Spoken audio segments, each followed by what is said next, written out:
Hello, I'm Amy. I'm just a regular college student, but I have a story to share that occasionally keeps me up at night. But I must take you back to the beginning in order to truly comprehend how everything went wrong. We lost Dad when I was 14. My sister was just 9 years old. He was on his way home from work one minute, and we were receiving a call regarding a vehicle accident the next. It occurred so quickly. He was struck by a drunk driver who had run a red light. His wounds were simply too great, yet he managed to survive for 3 days in the hospital. Mom was distraught when Dad passed away. I recall her telling them, "I'll never marry again," while sitting in the living room of Dad's parents' house with tears running down her cheeks. "No other man will ever be like John." Dad's parents, my grandparents, were incredible during it all. They made sure we had everything we needed and allowed us to remain in their home. They paid Mom money each month to care for us, so she didn't even need to work. However, at that point, Mom's situation began to change. She treated my sister and me differently, and while it was subtle at first, it became obvious with time. For example, my sister would get 5 new outfits when we went back to school shopping, whereas I was told to use the things from the previous year. She would always give my sister the final cookie with a larger piece of chicken at supper. The worst time was Christmas. I would receive 1 or 2 items, but my sister would receive a ton of gifts. "Mom, can I join the school band?" I was eager to learn how to play the flute, so I asked once. "Oh, honey, we just can't afford instrument rental right now," she replied. However, Mom enrolled my sister up for dance courses the very following week after she stated wanting to do so. "Obviously, my dear, we must develop your skills." When my sister and I would ask for help with simple tasks, like our homework, Mom would drop everything to assist her while urging me to do it myself. For example, when we both did well in school, my sister would get ice cream because she received a B, but my straightas hardly received a good job. The strange thing is that I adapted to it. Perhaps because Mom and my sister were so dissimilar, she would always try to tell me about her new experiences or defend me when she could. I suppose that knowing that my sister never played favorites, even if Mom did, was what made it tolerable. In spite of everything, we remained close. She would sit and listen to me play the cheap plastic recorder I had purchased with my allowance money because I was unable to join the band, and I liked seeing her rehearse her dancing moves. She and I were a team, regardless of what Mom said or did. My sister turned 11 while I was 16. Then everything changed once more. Our worst nightmare began with a normal blood test during a routine examination. Kidney failure was identified as Sarah's condition. As the doctor went over everything with Mom, I can vividly picture myself sitting in the antiseptic hospital waiting room. It seemed as though the words chronic kidney disease, treatment options, and long-term care plans were coming from below.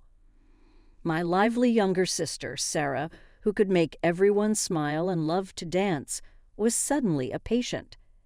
We became even closer after the diagnosis. While Mom spent hours researching treatments and talking to doctors, I'd sit with Sarah during her appointments, playing card games and making up silly stories to distract her. We'd laugh together about the awful hospital food and make plans for all the things we'd do once she felt better. Mom barely noticed I was there. She'd spend hours discussing Sarah's treatment with the doctors, completely forgetting I was in the room. When she did acknowledge me, it was usually just to send me to get something for Sarah or to tell me to be quieter. But I understood. Sarah was sick. She needed the attention more than I did. Before I knew it, I was 18 and graduating high school. My grades were good enough to get me a partial scholarship to a college in another state. Grandma and Grandpa stepped in again, offering to cover the rest of my tuition and expenses. Mom barely made it to the ceremony. She was late because Sarah had a doctor's appointment that morning. She didn't even stay for pictures. rushing off to get Sarah to another appointment. But again, I couldn't blame her. Sarah's health had to come first. College was like stepping into another world. Suddenly, I was hundreds of miles away from the family drama, making new friends, taking interesting classes, and finally feeling like I could breathe. I called Sarah and my grandparents regularly, sharing stories about my classes and campus life. Sarah would tell me about her treatments and how she was feeling, while Grandma and Grandpa kept me updated on everything happening at home. Mom rarely called. When she did, it was usually to tell me about Sarah's latest test results or to remind me to call my sister more often. She never asked about my classes or how I was doing. But that was okay. I was used to it by now. I was in the middle of my junior year when everything fell apart. It was just after midnight when my phone rang, Mom's number lighting up the screen. My stomach dropped. She never called this late. Amy? Her voice was raw, hysterical. Sarah's in the hospital.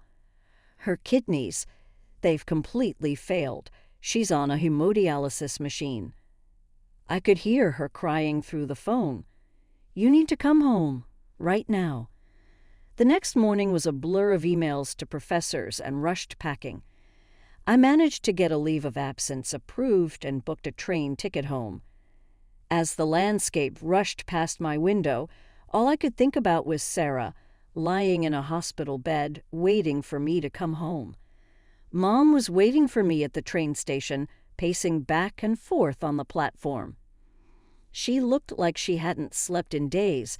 Her hair was messy, her clothes wrinkled, and there were dark circles under her eyes.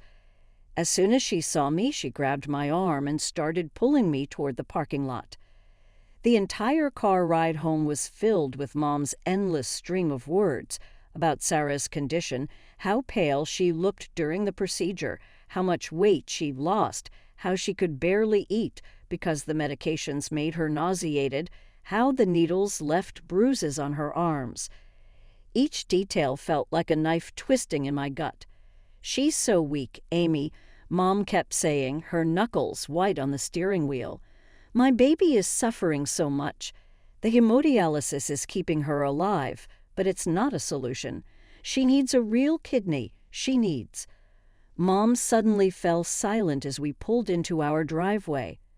She turned off the engine but didn't get out of the car. Instead, she turned to face me and I saw something change in her expression. The worried, tearful look was replaced by something harder, colder. You can save her, she said, her voice suddenly stern and commanding. You must give her your kidney. I sat there, frozen. It wasn't the suggestion that shocked me. Of course, I considered the possibility of being a donor. It was the way she said it, like she was ordering me to hand over an object that belonged to her. Mom, I said carefully, what about the risks? What would happen to my health if I... She cut me off with a harsh laugh. Your health? Sarah's life and health are more important than yours. How can you even think about yourself at a time like this? The cruelty of her words hit me like a physical blow. I couldn't breathe, couldn't think. I stumbled out of the car and ran into the house, tears already streaming down my face. Behind me, I could hear Mom shouting. I locked myself in my old bedroom and collapsed onto the bed. I cried all night, muffling my sobs in my pillow so Mom wouldn't hear them and start yelling again. My mind kept spinning with questions. Did I even have a choice? What would happen to Sarah if I said no? What would happen to me if I said yes? Would Mom ever forgive me if I refused? When I finally came down for breakfast the next morning, Mom was sitting at the kitchen table, calmly drinking her coffee like nothing had happened. She looked up when I walked in and, in a matter-of-fact tone, said, "We need to get you tested as soon as possible to make sure you're a suitable donor. I'll call the hospital today to schedule the appointments." I gripped my coffee mug tightly, trying to keep my voice steady. "Mom, I haven't decided yet about giving Sarah my kidney." The silence lasted only a moment before Mom exploded. She slammed her coffee mug down so hard that hot coffee splashed across the table. "You haven't decided," she screamed, her face turning red. "What is there to decide? Your sister is dying." I flinched as she stood up, her chair scraping against the floor. "Mom, please." "Don't you mom me, you selfish, heartless girl." She was pacing now, gesturing wildly. "You want to kill your sister. You want her to die so you can have all the attention for yourself." She grabbed a dish from the counter and threw it into the sink. The sound of shattering porcelain made me jump. "You're going to murder your own sister because you're too selfish to help her." I couldn't take it anymore. My hands were shaking so badly I could barely function, but somehow I managed to run upstairs to my room. I grabbed my still-packed suitcase and stuffed in a few more things from my dresser, while Mom continued screaming from downstairs. "You get back here. We're not done talking about this." But I was done. I ran down the stairs past my raging mother and out the front door. I could hear her following me, still shouting about how selfish I was, how I was killing my sister, how I was a horrible daughter. I just kept running until I couldn't hear her anymore. My grandparents' house was only a few blocks away. Grandma opened the door before I even finished knocking. "Sweetheart, what's wrong?" She pulled me into a hug as I burst into tears again. Grandpa appeared behind her, his face concerned. They sat me down in their cozy living room, the same room where we'd spent so many happy moments as a family. Grandma made hot chocolate, not the instant kind, but real hot chocolate with melted chocolate and warm milk, just like she used to make when I was little. Through tears and shaking hands wrapped around the warm mug, I told them everything. About Mom's demand for my kidney, her cruel words, her rage when I said I needed time to think. Of course, we knew about Sarah's condition, Grandpa said softly. "We've been helping with her medical bills. But this," he shook his head. "Sweetheart," Grandma took my hand, "this has to be your decision. Nobody, not even your mother, has the right to demand something like this from you. It's your body, your choice." My phone kept buzzing in my pocket. Mom's name flashed on the screen over and over. "Get tested immediately. Your sister needs you. Stop being so selfish. I can't believe you're doing this to your own sister." I turned off my phone. The next morning we were sitting at breakfast when we heard the front door slam open. Mom burst into the dining room like a hurricane, her hair wild, her eyes blazing. "You're coming home right now," she demanded, pointing at me. "We're going to the hospital to get you tested. She's your daughter, too," Grandma said, putting her arm around my shoulders. "You can't force her to give up a kidney, even for Sarah's sake." "The hell I can't."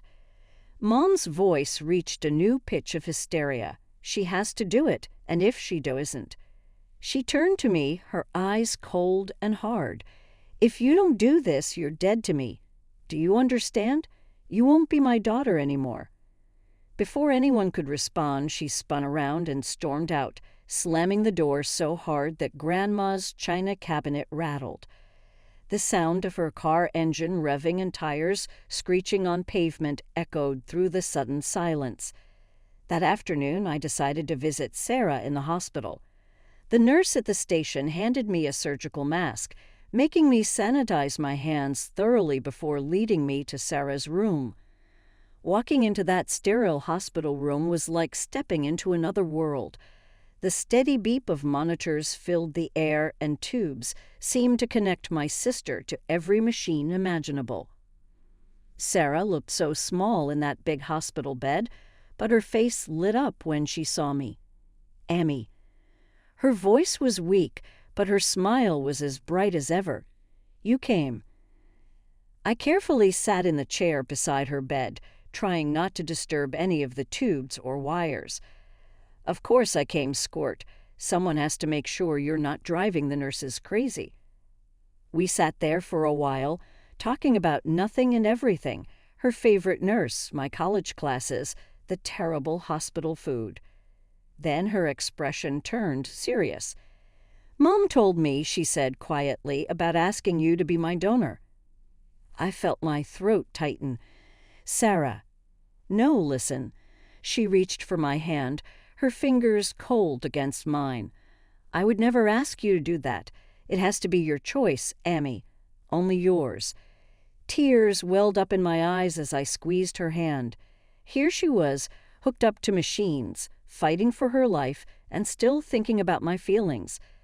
While Mom was at home screaming about my selfishness, Sarah was protecting my right to choose.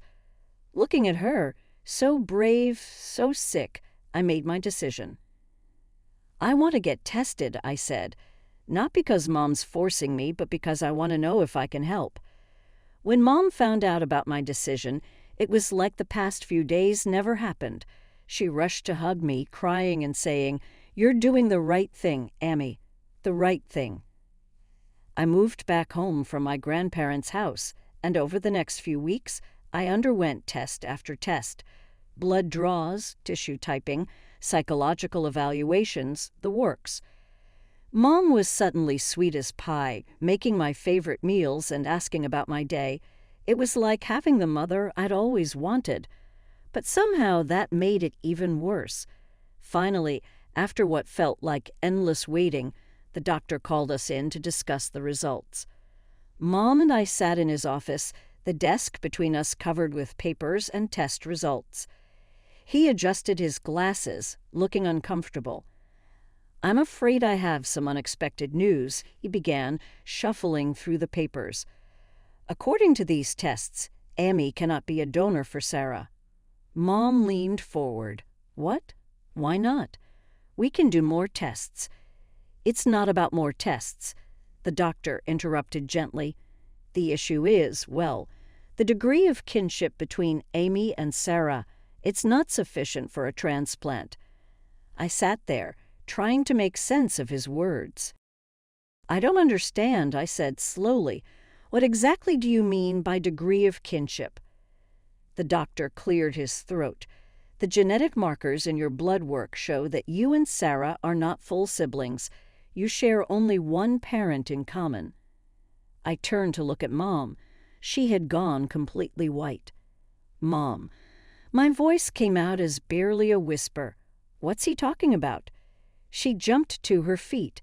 "This doesn't matter. None of this matters. We'll find another donor." But everything had already changed. Before either of us could say anything else, she bolted from the office, letting the door slam behind her. The doctor waited a moment before speaking again, his voice gentle. "Miss Mitchell, the tests show that while you and Sarah share the same mother, you have different fathers.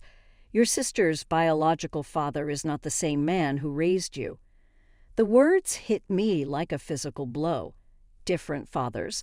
My sister's biological father isn't my father. Mom had cheated on Dad, had an affair, got pregnant with Sarah while married to my father. The drive home was a blur. I don't even remember getting in my car or navigating the familiar streets. When I walked into the house, I found Mom sitting at the kitchen table, a bottle of cognac and a half-empty glass in front of her. "We need to talk," I said, my voice shaking, "about how you cheated on Dad, about how you betrayed him." She took another swig from her glass, not even bothering to look at me. "It's none of your business. And anyway, what difference does it make now? You're useless. You can't even help your sister." I stared at her in disbelief. "My business. Dad was my father, and you cheated on him. You had an affair and got pregnant with Sarah. This is all your fault. If you hadn't cheated, if Sarah had the same father as me, I could have helped her." The sound of the slap echoed through the kitchen before I even registered that Mom had moved. My cheek burned where her hand had struck me, and I stood frozen, watching as she stormed up the stairs. She came back moments later with my suitcase, the one I'd barely unpacked after moving back from my grandparents, and threw it at my feet. "Get out!" she screamed, her words slightly slurred from the cognac. "I never loved you anyway. It should have been you. You should have been the one who got sick, not my precious Sarah." I stood there, my hand still pressed against my stinging cheek as her words sank in. Never loved me, should have been me. The truth I'd always suspected finally spoken out loud. Without a word, I picked up my suitcase. Mom was still screaming, but her words had become meaningless noise. I walked out the front door, pulling it closed behind me, cutting off her voice mid-rant. I found myself back at my grandparents' doorstep, tears streaming down my face. This time, when Grandma opened the door, I couldn't even speak. I just fell into her arms, sobbing. They sat me down in the kitchen, and through hiccuping breaths, I told them everything about the test results, about Mom's affair, about how Sarah wasn't really Dad's daughter, about Mom's cruel words, and how she'd throw me out. Grandma's face grew harder with each word, while Grandpa sat completely still, his coffee growing cold in front of him. When I finished, the silence in the kitchen was deafening. "We'll handle this," Grandma said firmly, reaching for the phone. "First thing tomorrow morning." And she did. I was eating breakfast the next day when Grandma made the call, putting it on speaker so Grandpa could hear too. "Marie, this is Ellen." Grandma's voice was cold as ice. "Pack your things. You need to leave the house." Mom's voice crackled through the speaker. What? What are you talking about?" "That house belongs to us," Grandma continued. "And you betrayed our son, who's been cruel to our granddaughter. You have no right to live there anymore." It was just one time. Mom's voice rose to a shriek. "It was an accident. I loved John. I really did. And I love Emmy too. You have to believe me." "One time was enough," Grandpa spoke up, his voice trembling with anger. "One time destroyed this family." "Please." Mom was crying now. "Where will we go? What about Sarah's treatment?" "We could stop paying for Sarah's treatment," Grandma said coldly. "She's not our granddaughter after all." I felt my heart stop for a moment, but Grandma continued. "But we won't do that. We're not cruel like you, Marie. We'll continue to pay for Sarah's treatment because she's an innocent child who needs help. But you need to leave that house, find your own place to live, and get a job. It's long past time you stood on your own 2 feet." The next day, I went to visit Sarah in the hospital. She looked even smaller than before, if that was possible. When I walked in, she gave me a weak smile. "Hey," she said softly, "so I guess we know why you can't be my donor now. Different dads. Who would have thought, right?" "Listen to me." I squeezed her hand. "Nothing has changed between us. You're still my sister, and I still love you. Grandma and Grandpa are going to keep helping with your treatment. We're going to find you a donor, Sarah. I promise." "Really?" Her eyes filled with tears. "Even though I'm not really Thayer." "Really?" I cut her off firmly. "Family isn't just about blood. It's about love. And you're my sister, no matter what any test says.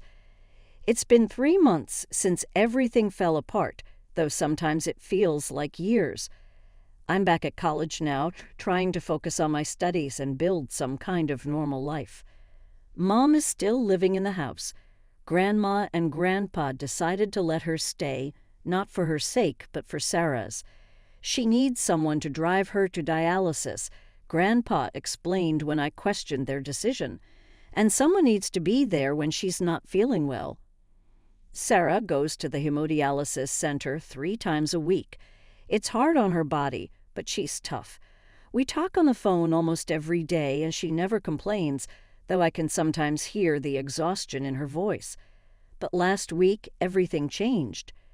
Sarah called me, and for the first time in months, she sounded excited. "Amy," she practically shouted into the phone. "They found a donor.